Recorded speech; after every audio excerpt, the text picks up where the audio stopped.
I never thought I'd miss traffic jams. The Mercedes G-Wagon sits in the middle of what used to be Interstate 70, engine silent, windows tinted so dark that nothing outside can see me watching them shuffle past. 3 of them right now. Used to be people. Used to have names, jobs, families waiting at home. Now they're just bodies that forgot how to stop moving. My name is Paulson, and I've been living in this vehicle for 41 days. It started in Denver.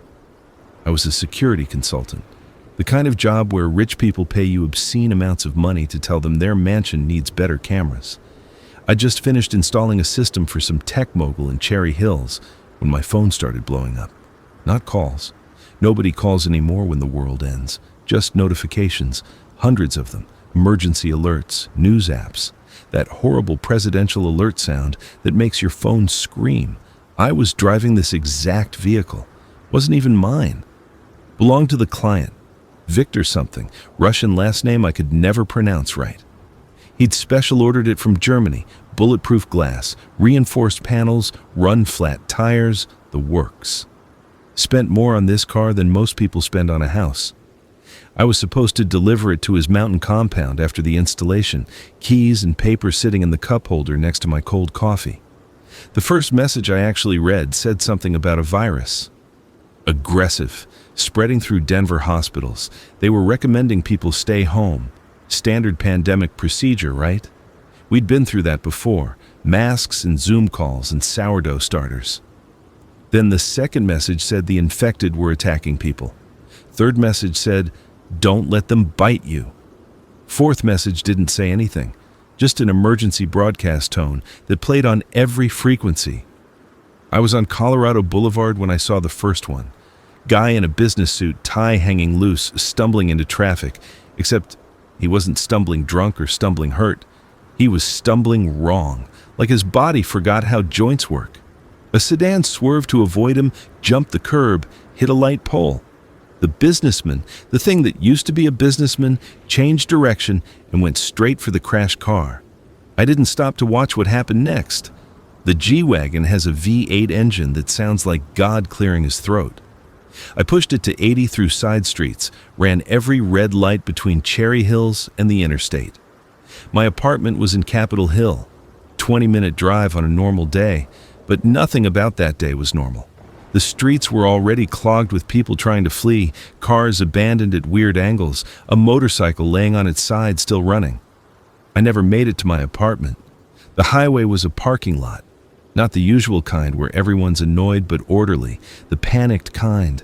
Cars sideways across lanes, a jackknife semi blocking the shoulder, people out of their vehicles screaming at each other or just screaming.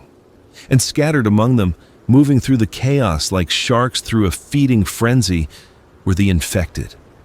I watched a woman in yoga pants pull a man out of his Prius, just grabbed him through the window and yanked. His seatbelt held for a second before it ripped free. She bit into his neck before he hit the ground. Others swarmed in. I couldn't tell if they'd been human 5 minutes ago or 5 hours ago. Didn't matter. They were all the same now. That's when I made the decision that saved my life. I wasn't going home. I wasn't going anywhere specific. I was staying in this vehicle until I figured out what the hell to do next. The G-Wagon had a full tank. The previous night, I'd filled it up on Victor's credit card, along with a receipt for the car wash. I had my laptop in the back seat, security equipment in the trunk, a half-eaten bag of gas station jerky, and 2 bottles of water. That was it. That was everything I owned in that moment. I took the next exit before the highway became completely impassable.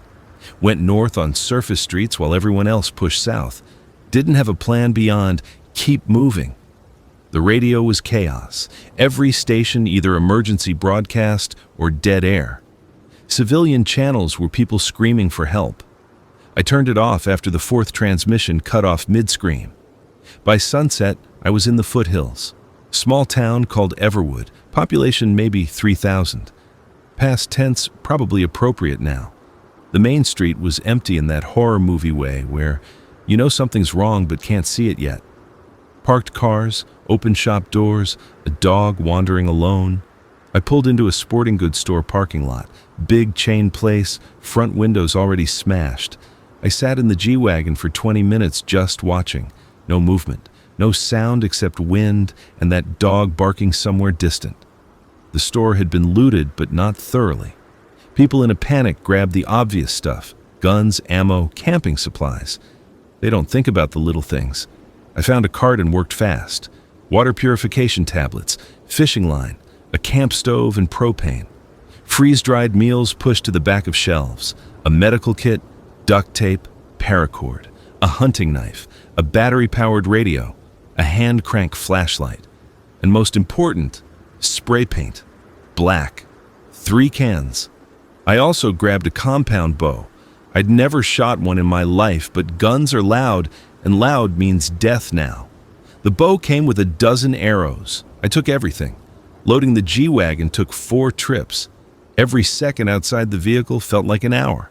That dog kept barking. Somewhere glass broke. I heard an engine rev and fade.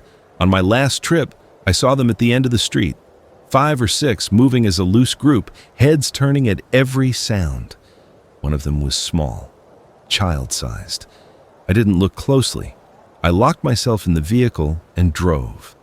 That first night I parked in a Forest Service access road, deep enough that the trees hid the G-Wagon from the highway. Killed the engine and sat in complete darkness, listening. The infected don't sleep. I learned that fast. All night I heard them moving through the woods. Not close, but not far enough. Their footsteps aren't like human footsteps. They drag their feet, shuffle and scrape. Sometimes they make sounds, not words, not even really moaning like in movies. More like breathing with something broken inside them. I didn't sleep. Just sat gripping that hunting knife, watching the dark spaces between trees. Morning came gray and cold. My phone was dead. No charger that fit the G-Wagon's outlets. Didn't matter. No signal anyway. The radio still worked though, running off the vehicle's battery. I scanned channels. Most were dead. A few had automated emergency broadcasts on loop. One had a man reading coordinates and saying something about a safe zone in Utah. The transmission was garbled. Could have been a week old. That's when I started really looking at the G-Wagon, really seeing it for what it was. This wasn't just an expensive car. This was a bunker on wheels. The windows weren't just tinted, they were ballistic glass, thick enough to stop a .44 Magnum. The body panels were composite armor. The doors weighed probably 200 pounds each.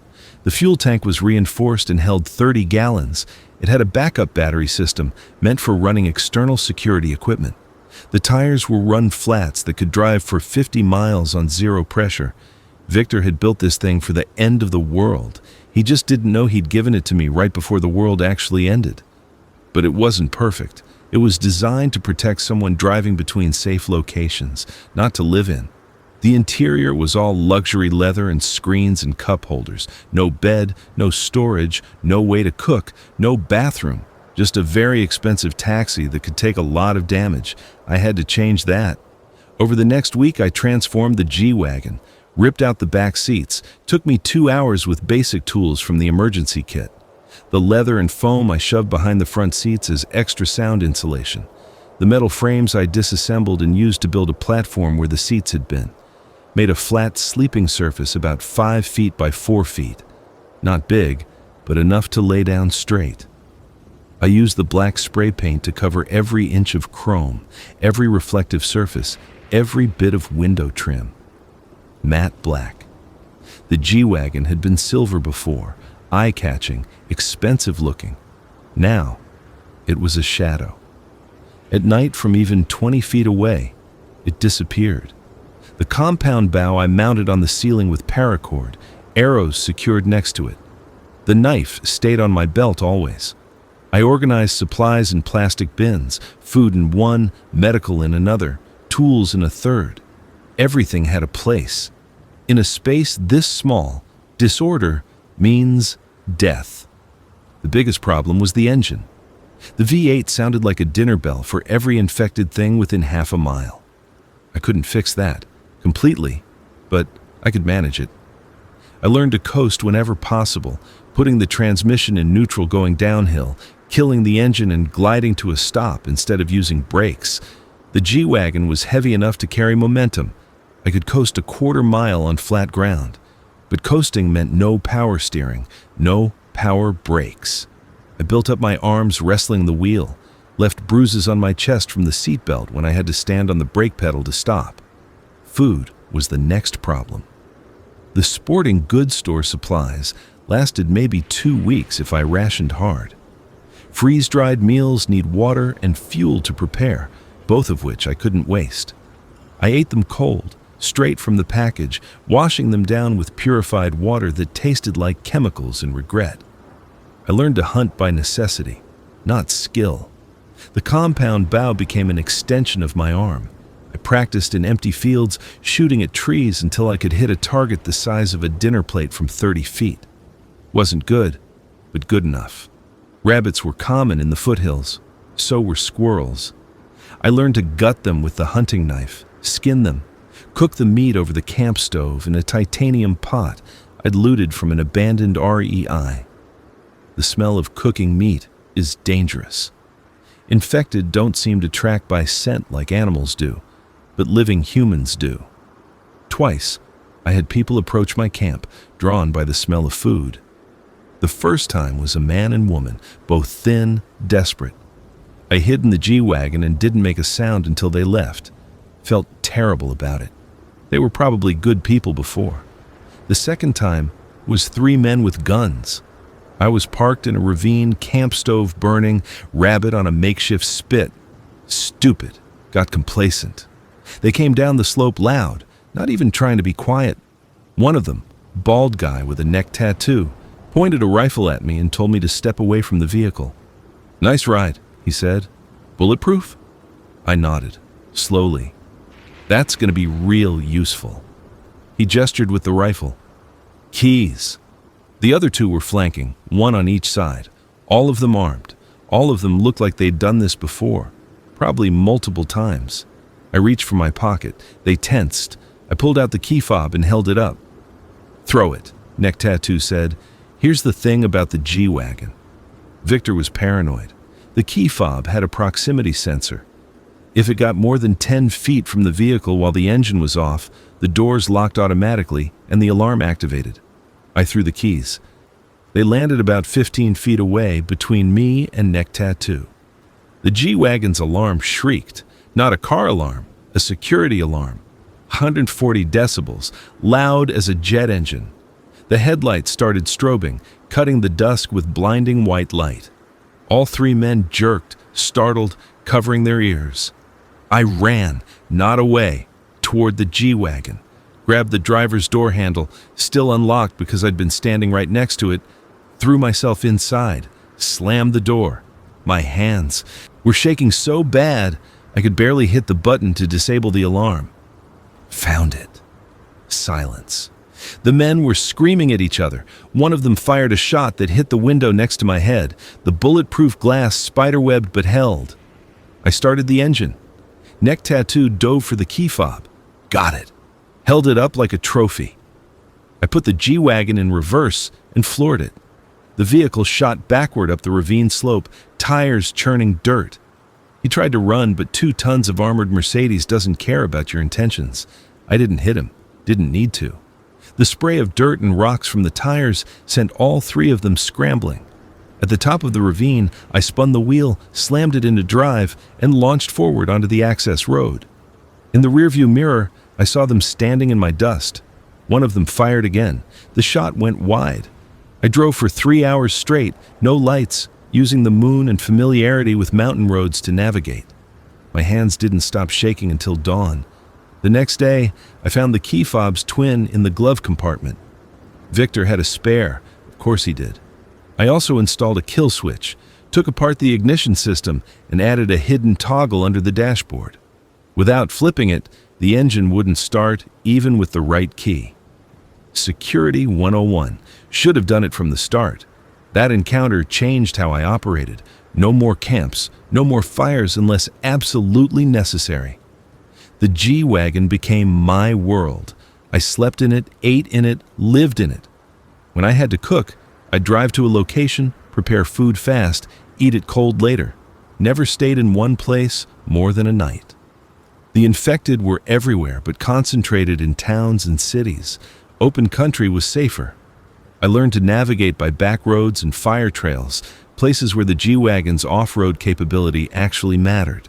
I crossed mountain passes that had maybe seen 3 vehicles total in the last decade. Once I forded a river because the bridge was clogged with abandoned cars and bodies. The bodies are the worst part, not the infected, the regular dead. People who didn't make it even an hour into the apocalypse. They're everywhere, in cars, on sidewalks, inside houses visible through broken windows. After a few weeks, I stopped seeing them as people, just scenery, part of the new landscape. That probably says something terrible about me. By week 3, I'd developed a routine. Wake up an hour before sunrise. Check surroundings from inside the vehicle. If clear, step outside to piss and stretch. 5 minutes maximum. Back inside. Drink water, eat something, drive.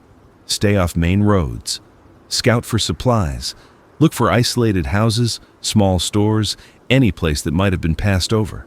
If it looks safe, quick entry, grab what I can, leave. Never stay longer than necessary. Never engage infected if I can avoid it. Never trust other survivors. The G-Wagon was performing perfectly. That V8 engine never missed. The armor held. The tires never failed. I maintained it obsessively. Checked fluid levels, tire pressure, brake pads. Found an auto parts store in a tiny mountain town and loaded up on oil, filters, spark plugs. Everything I might need. The vehicle wasn't just transportation anymore. It was life support. But it was also a prison. 5 feet by 4 feet of living space. I couldn't stand up straight, couldn't pace, couldn't do anything but sit or lay down. The walls were always 6 inches from my face. The smell of unwashed human mixed with leather and gun oil and dried meat. I tried to keep clean, but water was precious. Sponge baths in the driver's seat using bottled water and a rag. My hair grew long, greasy. Beard came in patchy and itched constantly. The isolation was worse than the smell. I'd been alone in my apartment plenty before, preferred it even. But this was different. This was knowing that every other human being was either dead, infected, or dangerous. The radio sometimes picked up distant transmissions, people calling for help, coordinates for safe zones that probably didn't exist, when someone just sobbing for 3 hours straight until the signal died. I stopped listening to the radio. Instead, I talked to myself.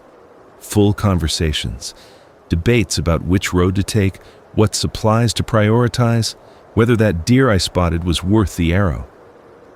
My voice sounded strange in the enclosed space. Sometimes I'd narrate what I was doing like I was making a documentary. Now Derek is going to open this can of beans, I'd say. Note the expert technique, the way he fumbles the can opener. Truly a survival master. Talking to myself kept me sane, or proved I was losing it. Hard to tell. Day 32, I found the farm. It was pure luck. I'd been following a county road through what used to be ranch land, miles from any town. Most of the houses I passed were burned or looted. But this one, white farmhouse, red barn, long driveway lined with aspens, looked untouched. No broken windows, no bodies, just quiet. I parked the G-Wagon behind the barn and watched for an hour. No movement. No sound except wind in the trees and crows fighting over something in the distance. The front door was unlocked. Inside was every supply I'd been rationing for weeks. The pantry was full. Canned goods, dry pasta, rice, flour, sugar, coffee. The freezer had meat gone bad, but the chest freezer in the garage was still cold, still full, running off a generator that hummed in the backyard. Someone had set this place up to survive. But they weren't here. I found them in the bedroom upstairs. Elderly couple. He was in bed. She was in a chair next to him holding his hand. Both peaceful. Empty pill bottles on the nightstand. Suicide note on the dresser in shaky handwriting. To whoever finds this, the world outside is hell. We're too old to fight. Too tired to run. We choose peace. Please don't judge us. Use what we left. Survive. I stood there for a long time. These people had everything: supplies, shelter, a working generator. They could have lasted months, but they looked at what the world had become and decided not to be part of it. I didn't judge them. I envied them a little. I buried them in the backyard. Took me 3 hours to dig graves in the hard dirt. I'm not religious, but I said some words, thanked them for the supplies, told them I'd try to make their sacrifice mean something. Not sure if I believed it. The farm became my base for a week. I loaded the G-Wagon with everything useful: dozens of cans, bags of rice, batteries, medicine, tools. I found a real sleeping bag, thermal underwear, extra clothes that almost fit. The farmer had a gun safe in the basement. I didn't know the combination, but the pry bar from his garage convinced it to open. Inside was a shotgun, a .22 rifle, and ammunition for both. Guns are loud, but sometimes loud is necessary. I also found something unexpected in the garage: solar panels. Small ones, probably for camping or RV use.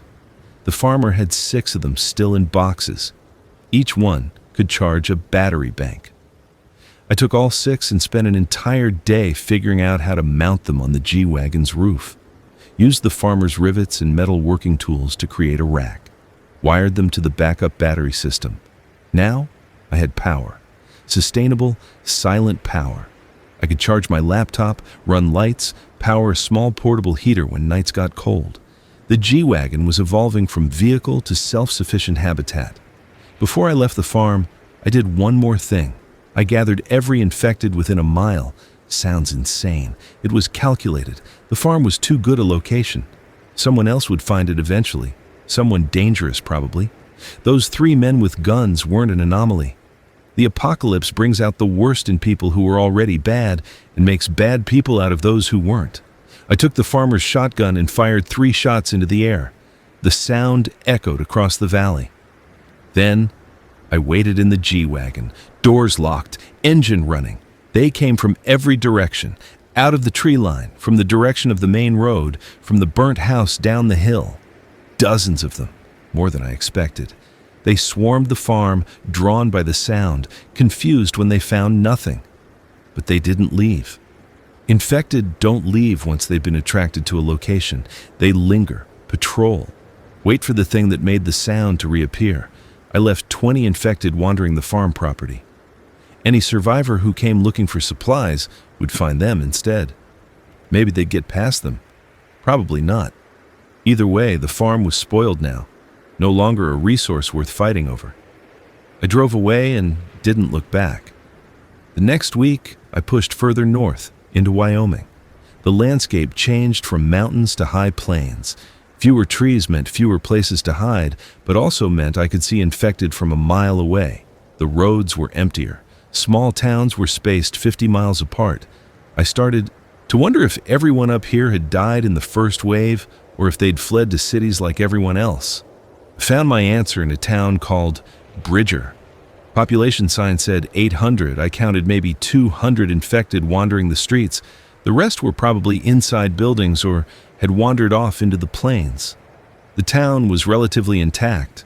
A few fires had gutted buildings, but most were standing. I parked on a hill overlooking Main Street and watched through binoculars I'd taken from the farm. The infected move in patterns, not intelligent patterns. More like wind-up toys hitting walls and turning random directions. But after watching for hours, I started to see the patterns. They concentrated around certain areas: the grocery store, the gas station, anywhere that had attracted humans during the initial panic. But the hardware store on the edge of town was empty. No infected near it. The front window was broken, but the inside looked intact.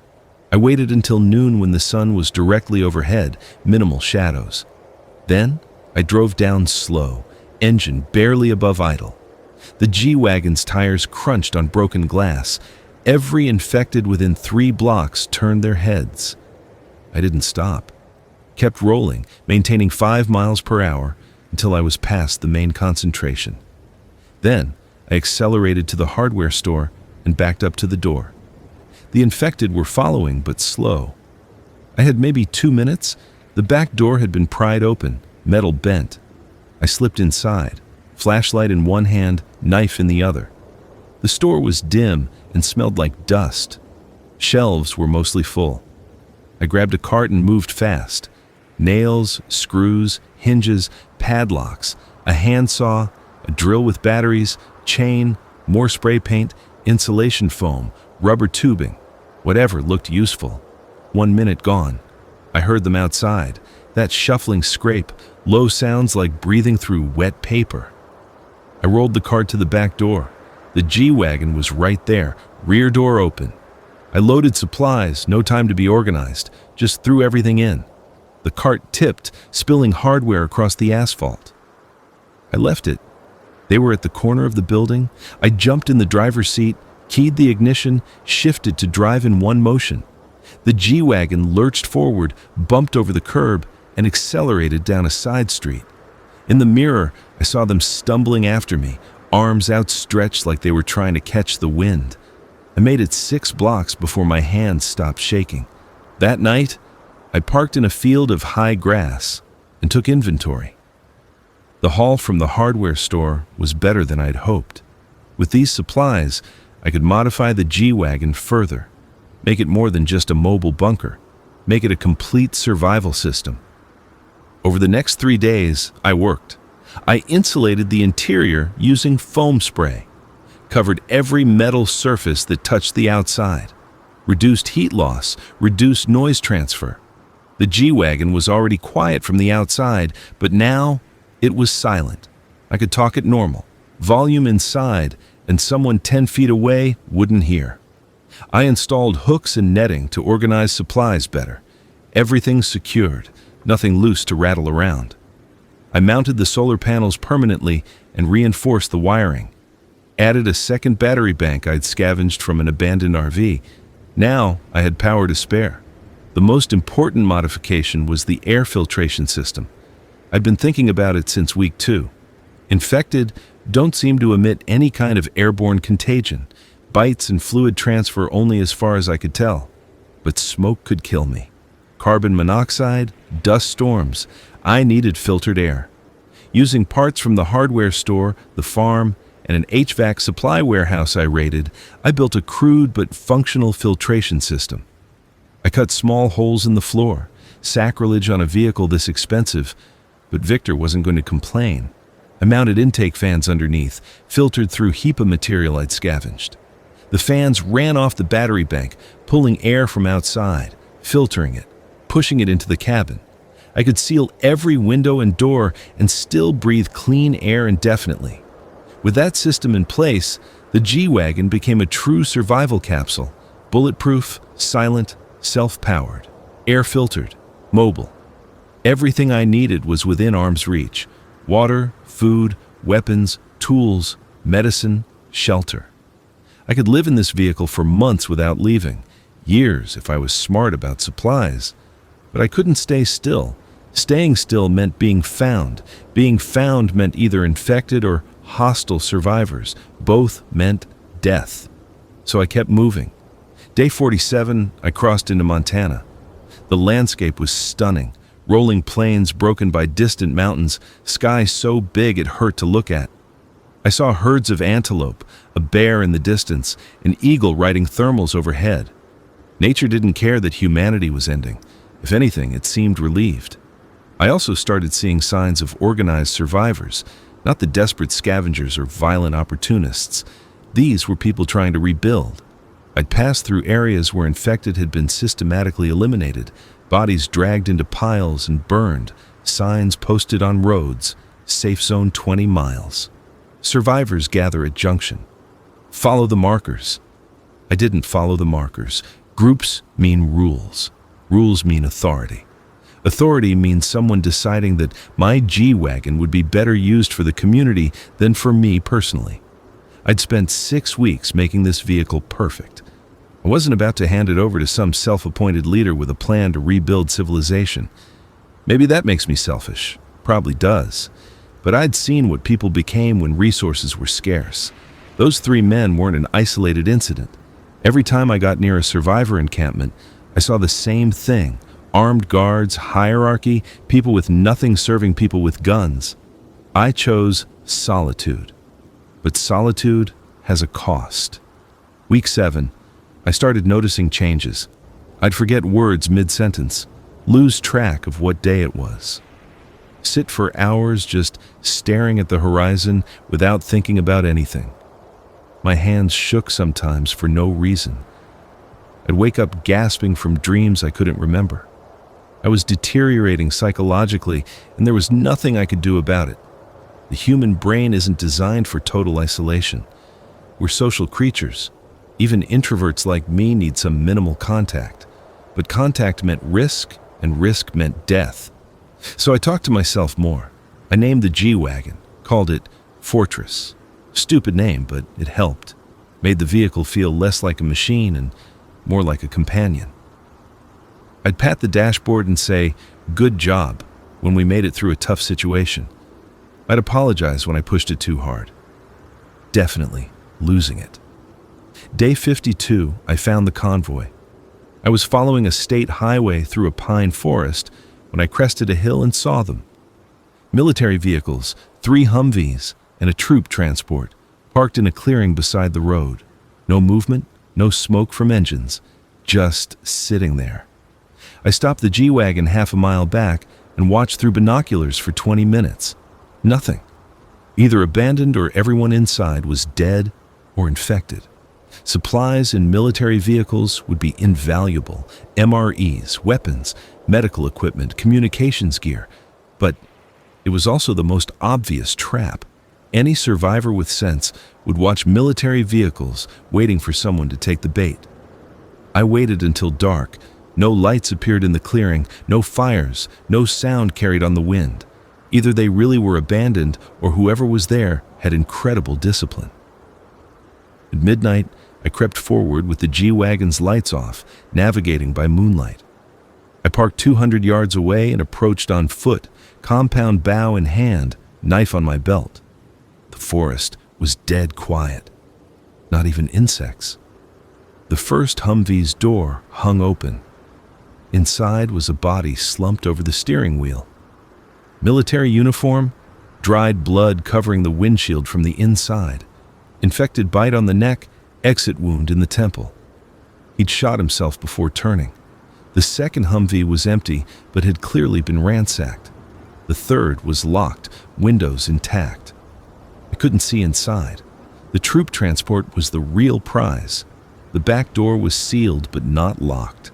I opened it slowly, bow drawn, ready for anything. Nothing came out. Inside were supplies, so many supplies. Boxes of MREs stacked to the ceiling, water containers, ammunition cans, medical kits with real military gear, morphine, antibiotics, blood clotting agents. A crate of fragmentation grenades that I backed away from real quick, and in the very back, a radio transceiver, military grade, battery powered. I loaded the G-Wagon until it sat low on its suspension. Made 3 trips. On the last trip, I heard movement in the forest, that shuffle scrape. I left the grenades and ran, started the engine and drove without lights until I was 5 miles away. The MREs alone were worth the risk. Each one was 200 calories in a nearly indestructible package. I had maybe 60 of them. That was 2 months of food minimum. The medical supplies were even better. I could treat infections, injuries, maybe even major trauma if I got lucky. And the radio, that opened possibilities I hadn't considered. That night, I tried the radio for the first time, scanned frequencies slowly, listening to static and ghost signals. Most channels were dead. A few had automated broadcasts, same emergency messages from 2 months ago still playing on loop. But one channel had a voice. Day 73 of continuous broadcast. If anyone is receiving this, we are a community of 200 survivors located in the Bitterroot Mountains. We have shelter, food production, security. We welcome anyone who can contribute. Coordinates are 46.38 north, 114.22 west. We broadcast every evening at 8 p.m. Come find us. Come be safe. The voice was male, middle-aged, calm. Sounded genuine. Probably was. 200 people could establish a real community. Agriculture, defense, division of labor, everything needed to actually survive long term. I thought about it for 3 days. On the third day, I was cleaning the compound bow when I noticed rust on one of the arrows. Just a spot, barely visible. But in this environment, rust meant failure. Failure meant death. I had to maintain everything constantly, and I was only one person. If I got sick, injured, or just made a mistake, that was it. No backup, no second chances. A community had redundancy. Multiple people meant multiple skills. If I broke my arm, there'd be someone to help. If I got sick, there'd be medicine and care. If the G-Wagon broke down, there'd be mechanics and parts. But communities also had politics, resource allocation, interpersonal conflict, and they had to defend a fixed position. The group in the Bitterroot Mountains might be safe now, but what happened when a horde of 10,000 infected wandered through? What happened when another group decided they wanted that location? I chose to stay mobile. The radio became my companion. Every evening at 8 p.m., I'd stop driving and listen to the broadcast. Same message mostly. Sometimes updates. A successful hunt, someone having a baby, once a notification that they'd repelled a raider attack. The voice was always calm, steady. It helped hearing someone else still fighting. I never responded. Week 10 brought winter early. I was at elevation, following what I thought was a Forest Service road. The first snow came overnight, 4 inches that turned the world white and silent. The G-Wagon handled it fine, all-wheel drive, heavy enough to maintain traction. But visibility dropped. Roads became guessing games. I had to drive slower, burn more fuel, take more risks to find supplies. The infected were slower in snow. Their coordination was already bad. Adding ice made them almost comical. I watched one spend 20 minutes trying to climb a small hill, falling, getting up, falling again. Except it wasn't funny because they never stopped, never gave up, never felt frustration or decided to try a different path. Just kept trying the same thing forever. That's what made them dangerous. Not speed or intelligence, persistence. I found a ranger station buried in drifting snow. The door was frozen shut. I had to chip ice away with the hatchet I'd acquired somewhere along the way. Inside was cold but dry. Emergency supplies were long gone, but the station had something better. Topographical maps, detailed maps of the entire region showing every road, trail, river, and mountain pass. I spent a whole day studying them, marking potential supply locations, water sources, defensible positions. With these maps, I could navigate winter. I could avoid populated areas entirely. I could survive until spring. The maps also showed something else. Old mining sites, dozens of them scattered through the mountains. Most were abandoned decades ago, but mines meant tunnels, shelter, places completely isolated from the surface. If winter got too harsh, if fuel ran low, if I needed to hole up for an extended period, a mine could work. I marked 5 candidates and headed for the nearest one. The mine was 3 days away, deeper into the mountains. The road was barely visible under snow. Twice, I had to winch the G-Wagon over obstacles using a cable system I'd rigged. The vehicle's off-road capability was incredible, but even it had limits. The engine temperature gauge climbed during long pulls. I had to stop, let it cool, wait an hour, try again. Night temperatures were dropping below 0. The portable heater helped, but only when I was sealed inside. I couldn't run it constantly without depleting the battery. Instead, I used the sleeping bag and every piece of clothing I owned, layers on layers. I still woke shivering. The infected were fewer here, too remote. But I saw signs of them, tracks in snow, frozen bodies half buried.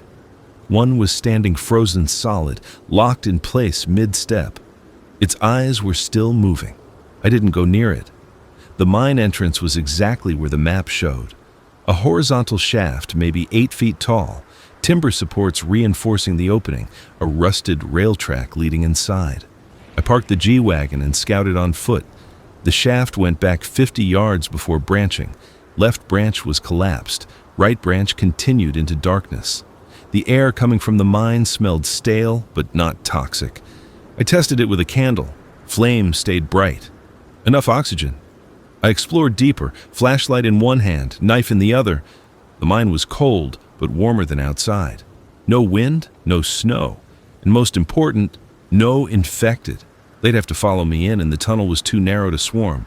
I could defend this position indefinitely. I drove the G-Wagon into the mine shaft. It was a tight fit. The mirrors scraped timber supports. The tunnel ceiling was inches from the roof-mounted solar panels. But I made it work. 50 yards in, where the tunnel widened at the branch point, I parked and killed the engine. Silence, complete silence. The kind of quiet that presses on your eardrums. I sat there in the dark and heard nothing but my own breathing and heartbeat. I'd found winter sanctuary. Over the next week, I set up properly, used the solar panels outside during the day, dragged them to the mine entrance on the roof rack I could detach, let them charge the battery banks, brought them back inside at night, organized supplies in the tunnel, created a waste disposal system deeper in the mine, hung tarps to create separate areas, sleeping space, food storage, work area. The G-Wagon sat in the middle of it all. My armored home, my survival capsule, still mobile if I needed to leave fast, still self-contained if the mine proved unsafe. But for now, for winter, it was the centerpiece of something almost like a home. The radio still worked in the mine shaft, barely. Signal was weak, but at 8 p.m. I could catch fragments of the broadcast. The community in the Bitterroot Mountains was preparing for winter too. They'd harvested crops, built greenhouses, insulated buildings. They sounded organized, efficient, safe. I wondered what that was like. Day 78. I made a mistake. I'd been exploring deeper into the mine, mapping tunnels, looking for additional resources. The main shaft continued for maybe a quarter mile before ending at a collapse. Side tunnels branched off every 50 feet. Most were short dead ends, but one kept going. Down. I followed it because I'm an idiot. The tunnel sloped at 15 degrees, wooden steps rotted and dangerous. My flashlight showed timbers that looked ancient, rock walls seeping moisture. Every instinct said, turn back. But I heard something. Water. Running water meant a source, meant I wouldn't have to melt snow, meant one less resource to manage. The tunnel opened into a chamber, natural cavern expanded by mining, walls glittering with some kind of mineral deposit. And in the center, a pool, maybe 20 feet across, water black and still like glass. A stream fed it from a crack in the wall and drained through another crack on the far side. I knelt and tested the water. Cold, no smell.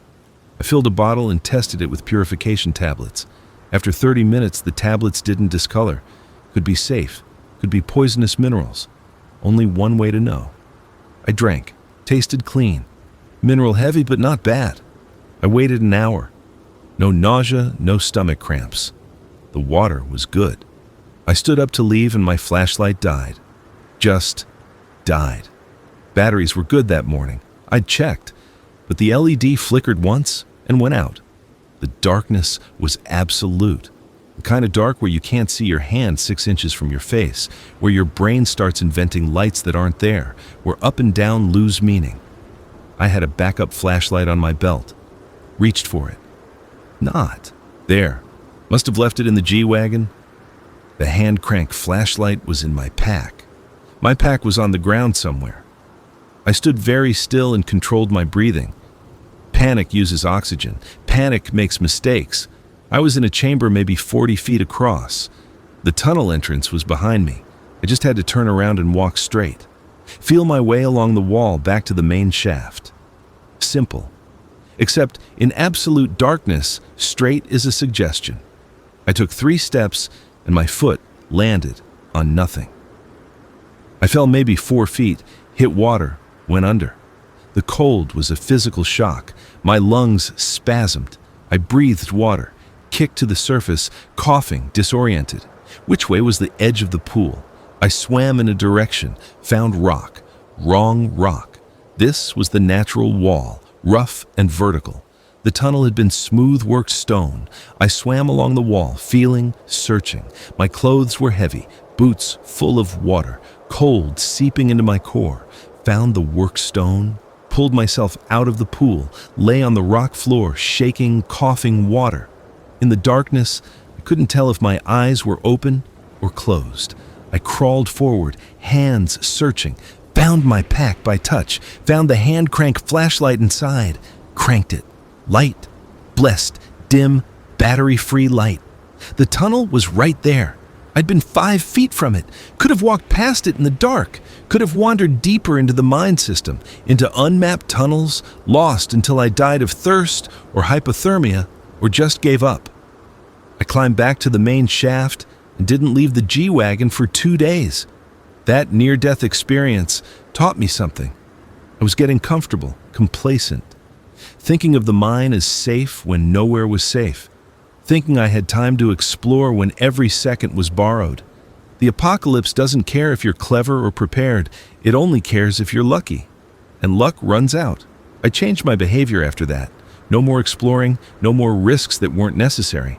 I maintained the G-Wagon obsessively. I tested and retested equipment.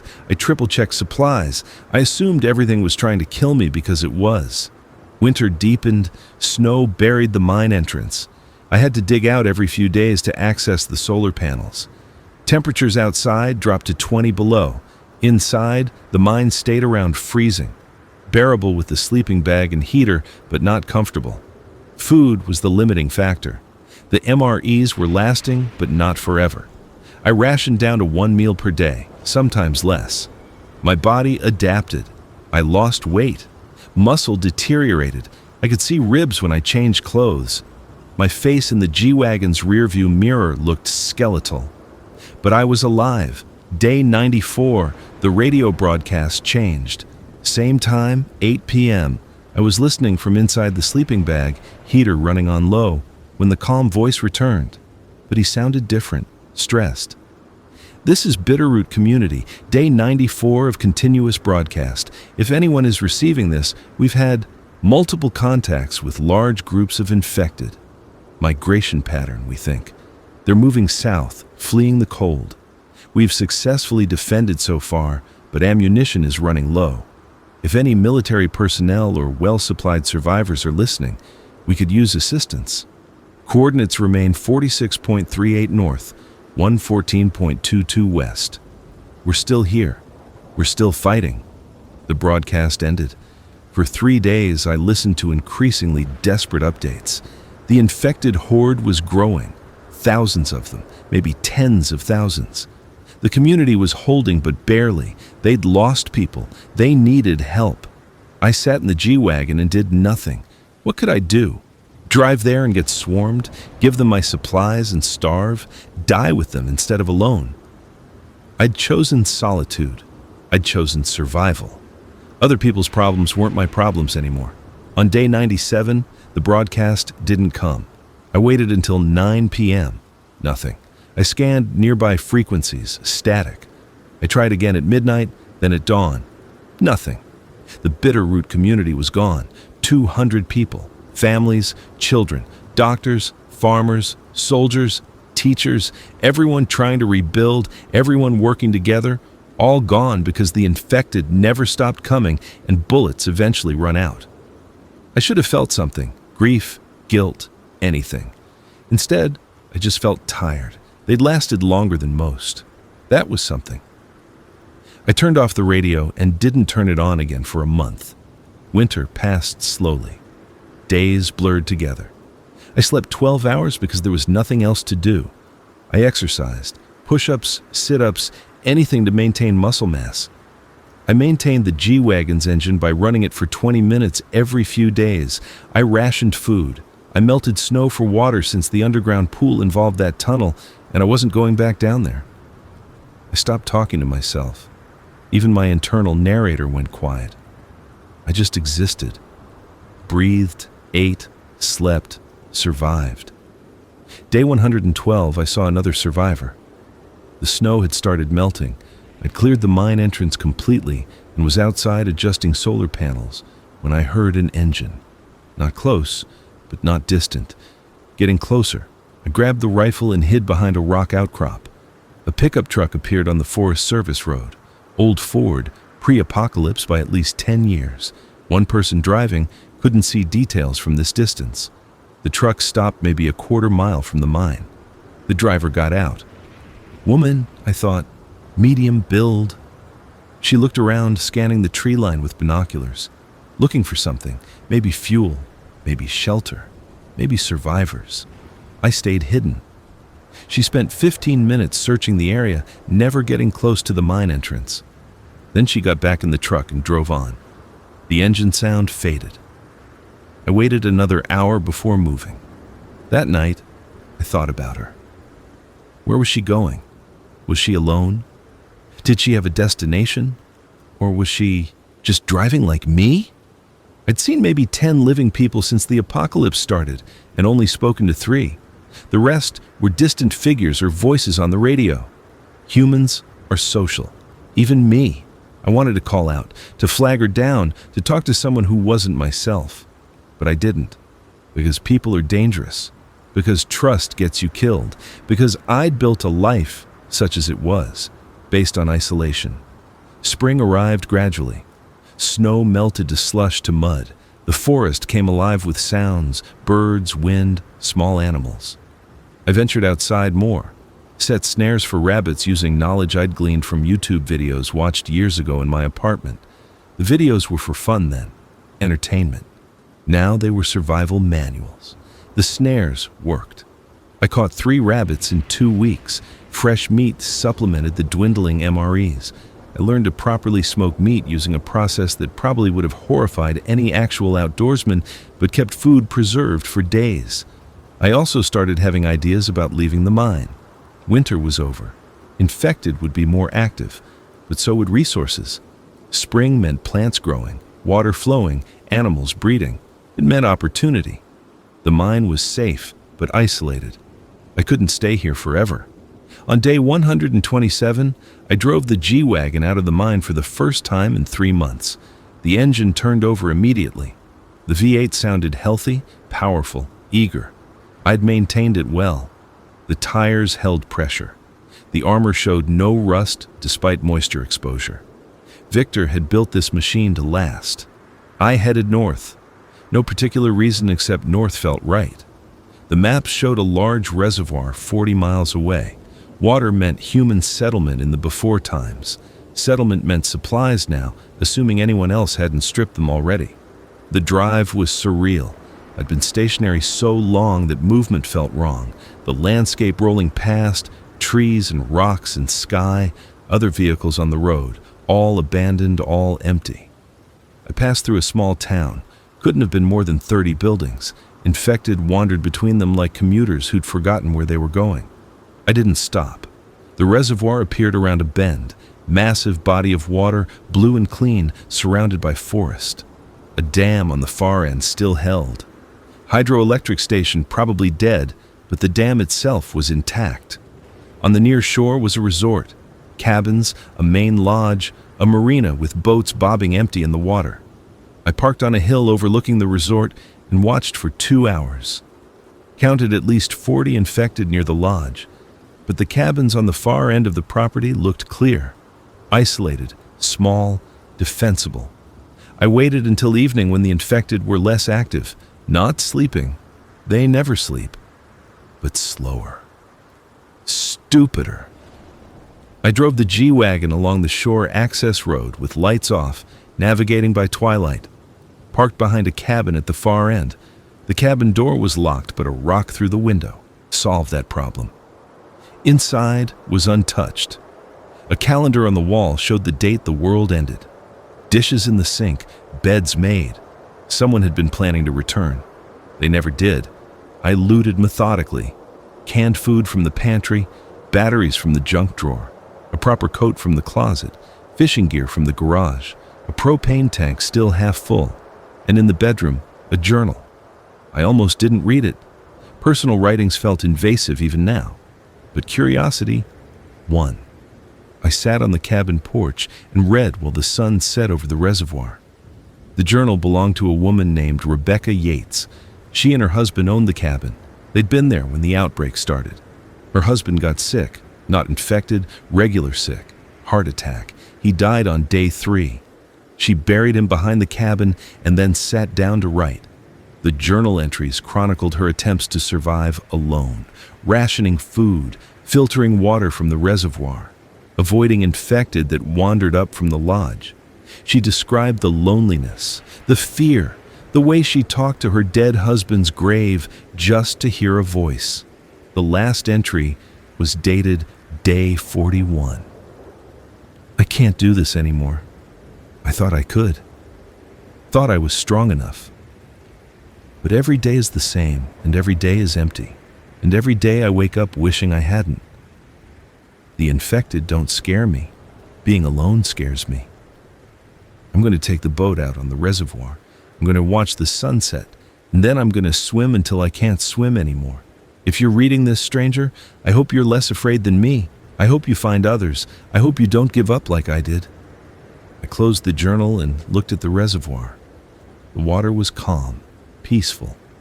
Somewhere under that surface was Rebecca Yates, who couldn't survive being alone. I understood her more than I wanted to admit. That night, I slept in the cabin instead of the G-Wagon. First time I'd been in a building with actual walls and a roof in 4 months. It felt wrong. Too much space, too many entry points. I kept waking up convinced I heard something, reaching for the knife. Morning came too bright through the cabin windows.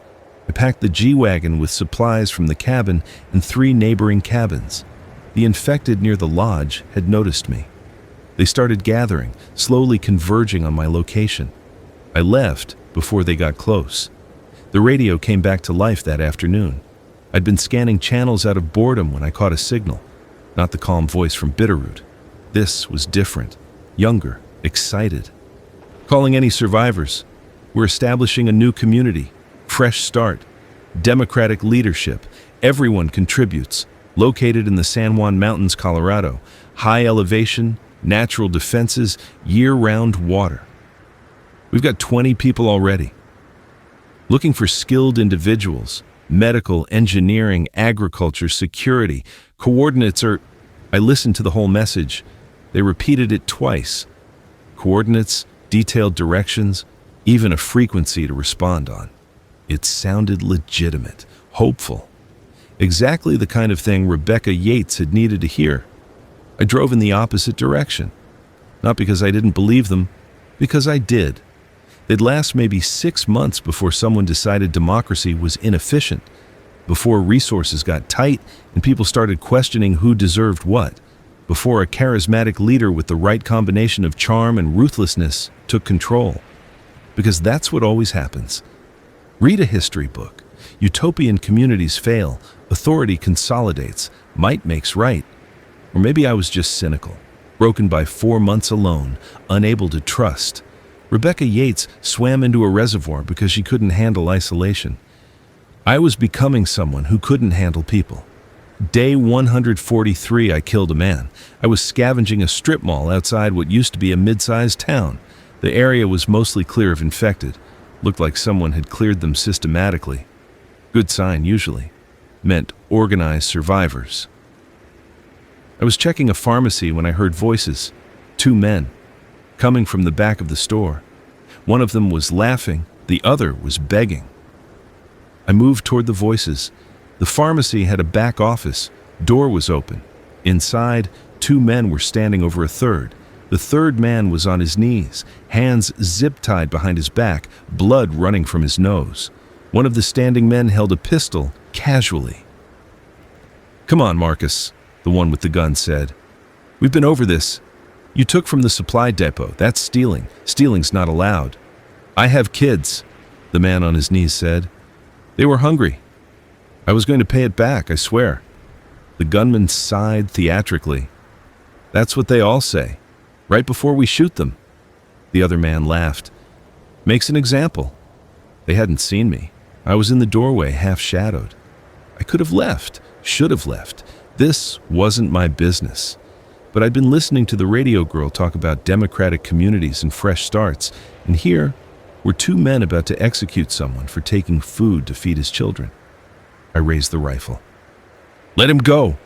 Both men spun. The gunman was fast. He had his pistol up and aimed before I finished the sentence. We stood there, 3 seconds that felt like hours, everyone pointing guns at everyone. "Who the hell are you?" the gunman asked. "Someone passing through. Let him go and I leave. Simple." "Not how it works." The gunman smiled, ugly smile. "You interrupted justice. Now you're part of it." His partner was moving right, trying to get an angle. Basic tactics, flank and crossfire. I tracked him with the rifle, which meant not tracking the gunman. The gunman took the shot. His bullet hit my left shoulder. Felt like being punched by a truck. The impact spun me, but muscle memory or luck kept me on my feet. I fired without aiming. The rifle kicked hard. The gunman went down. His partner froze, stared at his friend bleeding on the floor. Then looked at me. Calculated, decided, ran. I let him go. Couldn't shoot a man in the back. Not yet. Not that far gone. The man on his knees was screaming, not words, just screaming. I kicked the gunman's pistol away and checked the body. Dead. Shot through the chest, center mass. Just like they taught in every tactical shooting course I'd ever audited for work. I cut the zip ties off the kneeling man. He bolted the second he was free. Ran out of the pharmacy so fast I didn't even see which direction. My shoulder was bleeding. Bad. The bullet had gone clean through, but that just meant 2 holes instead of 1. I stumbled back to the G-Wagon using the rifle as a crutch, got the medical kit, poured alcohol over both wounds, screamed, packed them with clotting gauze, wrapped them with bandages that soaked through red immediately, took antibiotics from the military kit, took morphine too because pain was making my vision blur. I drove for 6 hours before I felt safe enough to stop. By then, the morphine had worn off and every bump in the road sent lightning through my shoulder. I parked in a forest clearing and passed out. Woke up 18 hours later with a fever. The wound was infected. Of course it was. Bullet had probably dragged cloth fibers into the entry channel. Standard ballistic trauma complication. I took more antibiotics, changed the bandages. Couldn't raise my left arm above waist height. For 3 days I was useless, could barely drive, couldn't hunt, could barely feed myself. The G-Wagon sat in that clearing while I sweated through fevers and changed bandages and watched the entry wound leak pus that smelled like death. On day 4, I woke up clear-headed. The fever had broken. The wound was still ugly, but the infection was retreating. The antibiotics were working. I'd gotten lucky. But I'd also burned through half my medical supplies. And I'd killed a man. First time I'd killed anyone. Didn't feel like the movies suggested. No dramatic weight, no profound change. Just a thing I'd done because the alternative was dying. Pragmatic, mechanical. Maybe that meant I was adapting. Maybe it meant I'd lost something important. Probably both. I added killed a man to the list of things I didn't think about. The G-Wagon and I continued north. Montana gave way to Alberta. The border crossing was abandoned. I drove right through. Canada was the same as America, empty, infected, broken. Borders didn't mean anything anymore. Nations didn't mean anything, just geography and survival. The landscape changed again. More forests, fewer towns, colder nights even though it was late spring. I saw a moose, saw wolves in the distance. Once, I saw the northern lights, green curtains shimmering across the sky. I sat on the hood of the G-Wagon and watched for an hour. First time I'd felt something close to peace since this started. Day 163, I found the cult. I'd been avoiding people for weeks. After the shooting incident, I decided humanity was too much risk for too little reward. But fuel was getting critical. The G-Wagon's 30-gallon tank was down to a quarter. I'd been siphoning from abandoned vehicles, but most were already dry. I needed a gas station with underground tanks still full. Found one in a tiny town that didn't even have a name on my map. Just a crossroads with a station, a church, and a few houses. The station looked operational, pumps intact. No obvious damage. I parked and checked the power, dead, naturally. But the access panel for the underground tanks was right there. I could use the hand pump from my toolkit. I was connecting the pump when I heard singing. Church was 100 yards away. White building, steeple, cross on top. And inside, people were singing. A hymn I half recognized from childhood, multiple voices, harmonizing. I should have left immediately. People plus religion plus apocalypse equals nothing good. But I hadn't heard music, real music, not radio broadcasts, in 5 months. The sound pulled me like gravity. I approached the church carefully. Windows were clean, lawn was maintained. Someone was taking care of this place. The door was unlocked. I opened it slowly. The sanctuary was full.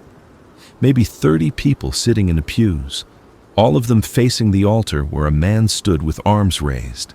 He was mid-sermon, voice rising. And in our darkest hour, he has tested us. He has sent the plague of the flesh-eaters to separate the faithful from the damned. We righteous few, have been spared by his divine grace. The congregation murmured agreement. I backed out of the doorway. Too late. Someone had seen me. A woman near the back stood and pointed. "Brother! A stranger!" The preacher's eyes locked onto me. His face split into a massive smile. "A stranger, or a blessed visitor.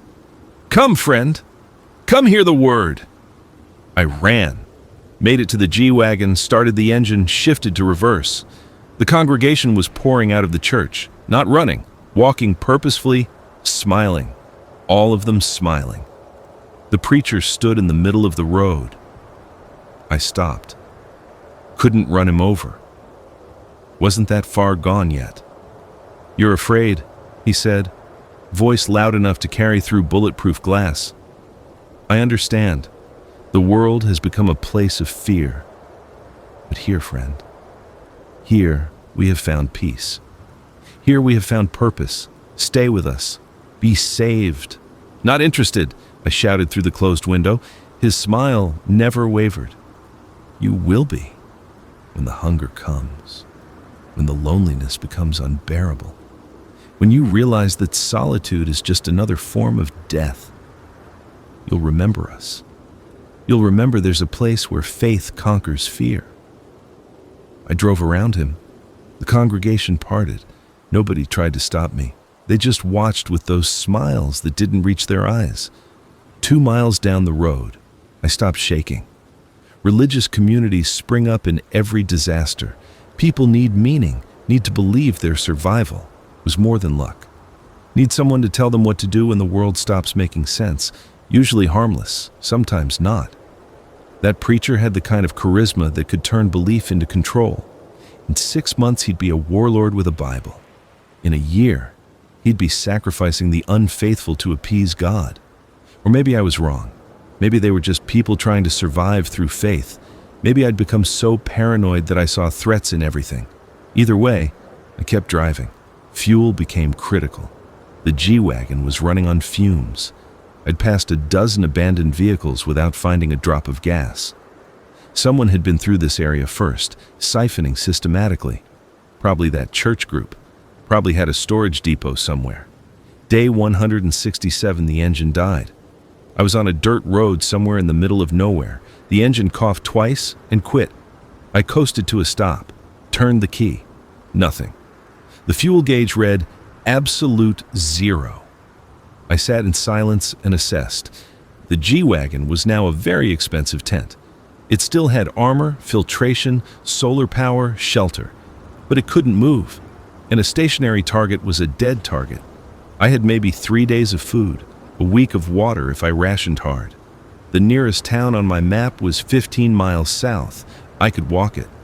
But that meant abandoning the G-Wagon, abandoning 5 months of work, abandoning the mobile fortress that had kept me alive. No, there had to be another way. I spent the next day searching, walked 5 miles in every direction looking for vehicles or structures, found nothing. Empty forest, empty road, empty sky. On the second day I tried hunting, set 3 snares, caught nothing. On the third day I admitted defeat. I'd have to abandon the G-Wagon. I packed a backpack with essentials: food, water, the compound bow, arrows, knife, medical kit, maps, hand crank flashlight, fire starter. Everything else I left: the solar panels, the battery banks, the propane, the modifications I'd spent months perfecting, all of it useless without wheels. Before I left, I did one final thing. I wrote a note on paper torn from Rebecca Yates's journal. To whoever finds this vehicle, it survived 5 months of apocalypse. It'll survive longer if you treat it right. Solar panels charge the batteries. Filtration system keeps air clean. Armor is bulletproof. Fuel tank is empty, but if you can fill it, this machine will save your life. It saved mine. Good luck. Derek Paulson, day 168. I left the note on the dashboard and walked away. Didn't look back. Couldn't. If I looked back, I'd see 5 months of survival reduced to an abandoned vehicle on a forgotten road. I'd see failure. So I kept my eyes forward and walked. 15 miles takes about 5 hours under normal circumstances. Took me 8. The backpack was heavy. My shoulder, still healing from the bullet wound, ached with every step. The road was uneven. Twice I had to hide from distant figures that might have been infected or might have been survivors. Didn't matter which. Both were dangerous. The town appeared at sunset, larger than expected. Maybe 5,000 people before, now just buildings and silence. I approached carefully, bow drawn, moving from cover to cover. Main Street was empty, shops looted, cars abandoned, the usual apocalypse aesthetic. But one building had smoke coming from the chimney. Smoke meant fire, fire meant people, people meant risk, but also potential allies, trade, information. I was exhausted, low on supplies, and alone. Maybe risk was worth it. I knocked on the door. Stupid. Should have surveilled first. Should have watched for hours. But the sun was setting and I was tired and I wasn't thinking clearly. I just knocked. The door opened. An elderly man stood there holding a shotgun that looked older than him. He looked me up and down. You infected? No. You alone? Yes. Armed? I showed him the bow. He lowered the shotgun slightly. Come in, quick. Inside was warm, a fire in the fireplace. A woman, his wife probably, sitting in a chair knitting. Like a scene from before the world ended. Domestic, calm, surreal. Name's Henry, the man said. This is Martha. We don't get many visitors. Derek Paulson. Martha looked up from her knitting. You look half dead, Derek Paulson. When did you eat last? Yesterday. Maybe. She tutted and stood. Henry, get him some soup. I won't have a starving man in my house. They fed me. Vegetable soup from cans heated over the fire. Bread that was stale but edible. Water that tasted clean. I ate slowly, trying not to seem desperate, failing completely. You're far from anywhere, Henry said. Where you headed? Nowhere specific, just moving. Been moving long? 5 months. He whistled low. 5 months. Must have seen some things. Some things, I agreed. Martha brought me a blanket. You're staying the night. Guest room upstairs. First door on the left. Don't argue. I didn't argue. The guest room had a real bed, sheets, a pillow. I lay down and felt the mattress conform to my body, felt the blanket's weight, felt warm and safe for the first time in months. I was asleep in seconds. I woke up at midnight, knife in hand, sweating. Took 5 minutes to remember where I was. The house was quiet, no threats, just an old couple being kind because kindness used to be normal. I went back to sleep. Morning brought the smell of coffee, real coffee. I came downstairs and Martha handed me a mug. We've been rationing, she said, but you look like you need it more. The coffee was the best thing I'd tasted in 5 months. Over breakfast, Henry told me their story. They'd lived in this house 40 years, raised 3 children here. When the outbreak started, they'd locked the doors and waited. Their children lived in different states, probably dead now, probably infected. They didn't talk about it directly, but the grief was obvious. Why stay? I asked. Where would we go? Henry shrugged. We're 80 years old, can't walk 15 miles, can't hunt, can't fight. This is our home. If we're going to die, might as well die here. You're not going to die, I said automatically. Martha laughed, bitter laugh. Everyone dies, Derek. Question is when and how. We choose here, and peaceful. I stayed with them 3 days, helped with maintenance, fixed a broken window, reinforced their door, showed Henry how to set snares in the backyard. In return, they fed me, let me rest, shared supplies they couldn't afford to share. On the 3rd night, Henry gave me a gift. Gas can, 5 gallons. Found this in the garage, he said. Been saving it. Don't have a vehicle anymore. You're young. Keep moving, keep surviving. I can't take this. Yes, you can. Martha and I, we've had our time. You've got years ahead. Don't waste them arguing with an old man. I tried to refuse. He threatened to shoot me with that ancient shotgun. I took the gas. The next morning I said goodbye. Martha hugged me. Henry shook my hand. You're a good kid, he said. Don't let this world turn you into something you're not. Too late for that, I thought. But I said, I'll try. I walked back the way I'd come, 8 hours with a 5-gallon gas can that weighed 40 pounds. My shoulders screamed, my legs burned, I didn't stop. The G-Wagon was where I'd left it, notes still on the dashboard. Everything intact. Poured in the 5 gallons, said a prayer to nothing in particular, and turned the key. The engine started. First try. I could have cried. 5 gallons wouldn't take me far, maybe 100 miles. But it was enough to find more fuel, enough to keep moving, enough to not abandon the vehicle that had become more than a vehicle. I drove carefully, conserving fuel, until I found a truck stop. The underground tanks were accessible. I spent 4 hours hand-pumping diesel, wrong fuel type, but I'd passed that point of caring. The G-Wagon's engine would handle it, or it wouldn't.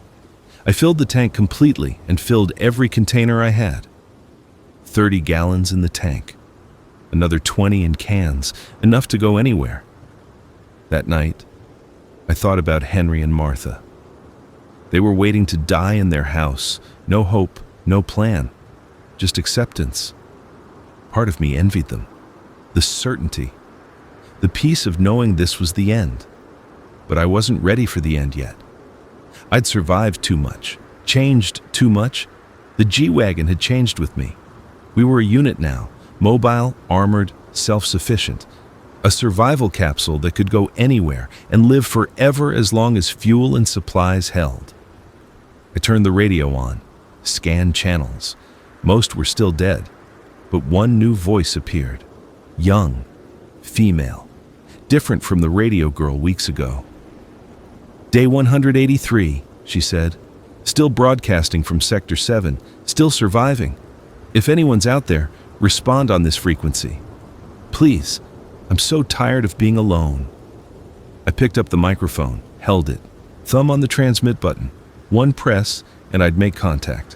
One word, and I'd no longer be completely isolated. I put the microphone down without transmitting. Wasn't ready. Maybe wouldn't ever be ready. The G-Wagon and I had our own thing going. Didn't need to complicate it with other people. I drove north under stars that didn't care if humanity survived or not. And day 190 brought a massive horde. I was crossing through what used to be the outskirts of Calgary. Big city. Probably 500,000 people before. Now, maybe 500,000 infected. I'd been avoiding it, taking long routes around. But fuel efficiency mattered, and a straight shot through the suburbs would save 50 miles. Mistake. I was on a main road when I saw them. Not dozens, not hundreds, thousands. A moving mass of bodies stretching across every street, filling every space. They were migrating, all moving in the same direction like a herd, or an army. The sound of them was a wall of noise. Shuffling feet, low moans, occasionally a scream. I stopped the G-Wagon. Couldn't go forward. Couldn't go back. They were behind me too. I was in the middle of a migration pattern. Tens of thousands of infected flowing around my vehicle like water around a rock. They surrounded the G-Wagon, pressed against it, not attacking, just moving. using the vehicle as an obstacle to navigate around. Hands slapped the armor. Faces pressed against windows. Eyes that didn't see stared through bulletproof glass. The sound of thousands of hands touching the exterior created a constant low drumming. I sat in the driver's seat and didn't move. The air filtration system ran. The battery banks provided power. I had food, water, weapons. I could wait them out. Had to wait them out. Starting the engine would draw attention, make them see the G-Wagon as prey instead of obstacle. Hours passed. The flow never stopped. Day became night. I sat in darkness, lights off, listening to thousands of bodies shuffling past. The drumming of hands continued, constant, maddening, like being inside a beating heart. I slept in shifts, 15 minutes at a time, kept jerking awake, convinced I'd heard something change. But it was always the same. Bodies, hands, shuffling, the moaning. By day 2, I was hallucinating. Seeing faces I recognized in the crowd, my old boss, clients from before, my mother, dead for 10 years, pressing her face to the window. I knew they weren't real. Didn't matter. My brain was processing too much horror and filling gaps with familiar horrors. Day 3, the flow slowed. By noon, it was down to dozens per hour instead of thousands. By evening, the street was empty, except for stragglers. I waited until full dark, then started the engine. The sound made every infected thing within 100 yards turn their heads. I didn't wait. Floored it. The G-Wagon launched forward, heavy tires crushing anything in the way. I heard bodies hit the armor. Felt impacts through the steering wheel. Didn't slow down until I was 10 miles clear. That night, I broke down. Sat in the G-Wagon and sobbed for the first time since the apocalypse started.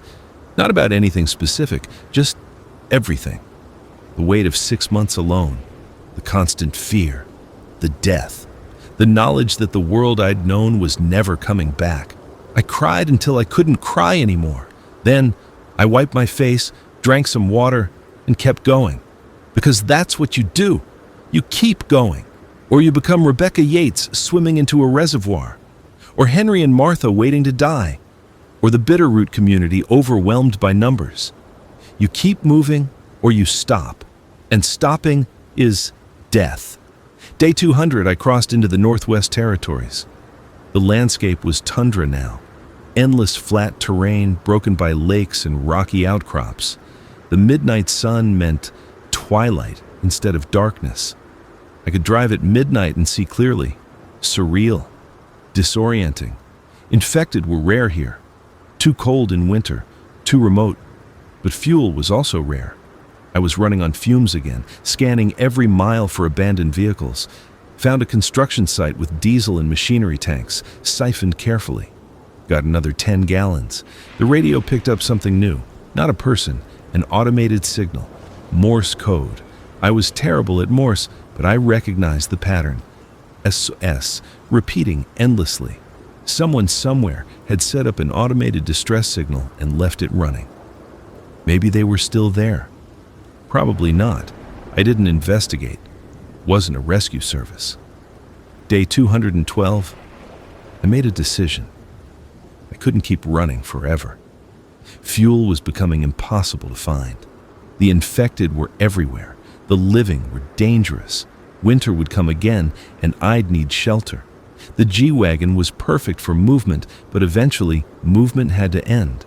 I needed a permanent base, somewhere remote, defensible, resource-rich, somewhere I could actually live instead of just survive. I studied the maps, looked for patterns.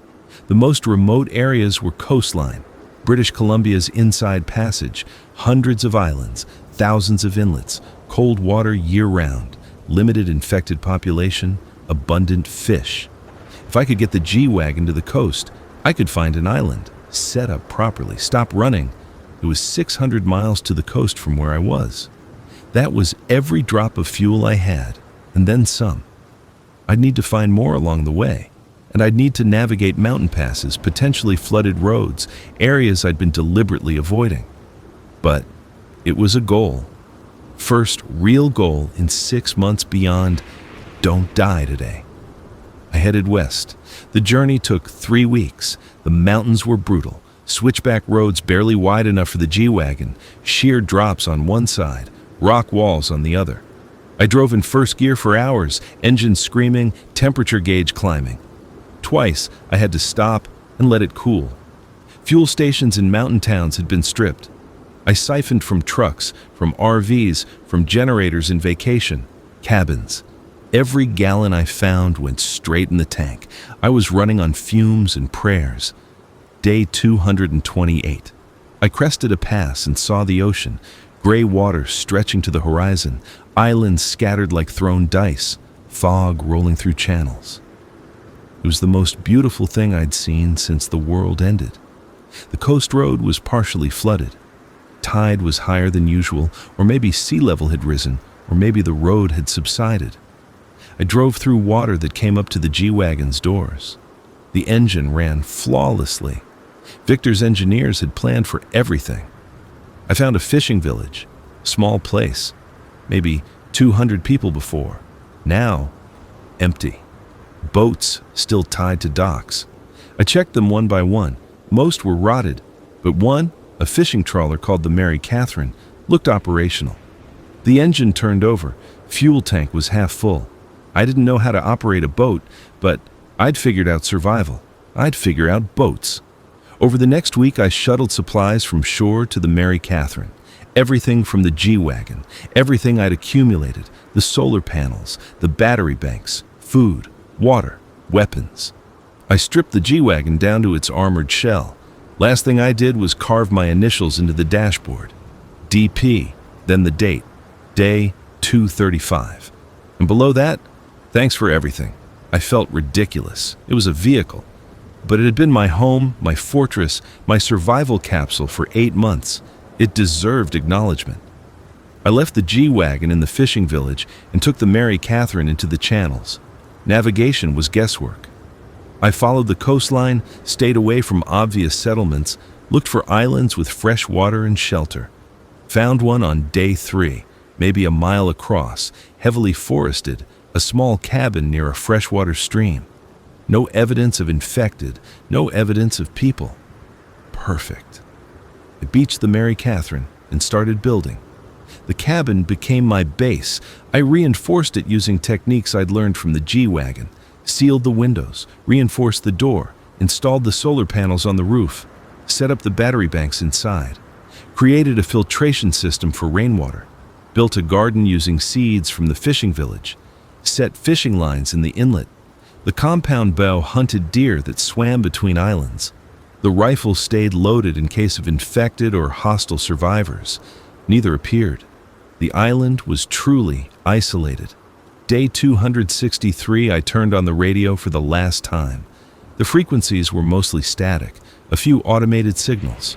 No voices, nobody calling for help, nobody offering coordinates to safe zones. The world had stopped broadcasting. Maybe everyone was dead. Maybe they'd just given up on long-range communication. Didn't matter. I turned the radio off and dismantled it. Used the components to improve my solar charging system. The world could end without my listening to it. For the first time in 8 months, I felt something like peace. Not happiness, not contentment, but the absence of constant fear. The island was safe. The cabin was fortified. Resources were available. I could stay here indefinitely. The G-Wagon was a distant memory on the mainland, but its lessons remained. Stay mobile in spirit, even when stationary in body. Maintain equipment obsessively. Trust nothing. Prepare for everything. Survive. Day 300, I caught a fish I didn't recognize, cooked it over a fire on the beach. Tasted like victory. That night, I slept without weapons within reach for the first time since the outbreak. Woke up surprised to be alive, and that's where I am now. Day 312. An island off the British Columbia coast, a fortified cabin, a fishing trawler I barely know how to operate, a life built from the skeleton of the old world. It's not much, it's not comfortable, it's not safe by any previous definition of safe, but I'm alive. The G-Wagon got me here. 8 months as a survival capsule, a mobile fortress, a silent companion through the apocalypse. It served its purpose perfectly. Victor's paranoid engineering saved a life he never met. Sometimes I think about going back for it, checking if it's still there. But that's nostalgia talking. The G-Wagon was a tool for running. I'm done running. This island is where I stop, where I make a stand, where I either survive long-term or die trying. The infected can't swim well. I've seen them try. They wade into the water and keep walking until they disappear under the surface. They don't drown, don't need to breathe. But they also don't know how to coordinate swimming motions. They just sink. The ocean is a moat I didn't have to build. Survivors are the real concern. If anyone finds this island, they'll want what I have: resources, shelter, security. I'll have to defend it, or negotiate, or leave. But that's future Derek's problem. Present Derek has fish to catch and a garden to tend, and firewood to split. Present Derek survived 312 days of apocalypse through planning, luck, and an armored Mercedes G-Wagon that shouldn't exist, but did. I think that's worth something. The journal I'm writing this in used to belong to Rebecca Yates. Found it in that cabin by the reservoir. She couldn't survive alone. I can. Not because I'm stronger, not because I'm braver, but because I had the right tool at the right time. The G-Wagon was that tool. I was just the driver. Now I'm something else. Not a security consultant, not a driver, something new. A survivor, an islander, someone who crossed a continent in an armored vehicle and lived to tell about it. If you're reading this, you survived too. Or you found my body and my journal. Either way, here's what I learned. Stay mobile until you can't. Then fortify. Trust machines before people. Maintain everything constantly. Expect nothing good. Be pleasantly surprised when good happens anyway. Don't hesitate when it matters. Sleep when you can. Eat what's available. Drink clean water. Stay warm, stay dry, stay alive. And if you ever find a bulletproof Mercedes G-Wagon abandoned in a Canadian fishing village, keys on the dashboard, note from Derek Paulson, take care of it. That vehicle earned its rest. I'm going to stop writing now. The sun is setting over the Pacific. The tide is coming in. My fishing lines need checking. Tomorrow, I'll work on insulating the cabin for winter. The day after that, I'll explore the neighboring island. Life continues, one day at a time, one task at a time. The apocalypse taught me that survival isn't about the big dramatic moments. It's about maintenance and routine and small decisions that accumulate. It's about turning an armored SUV into a survival capsule and then having the wisdom to leave it behind when something better comes along. It's about adapting, always adapting. Derek Paulson, Day 312, somewhere off the coast of British Columbia, still alive, still fighting, still adapting. The G-Wagon got me here. Now I'll see how far I can get on my own.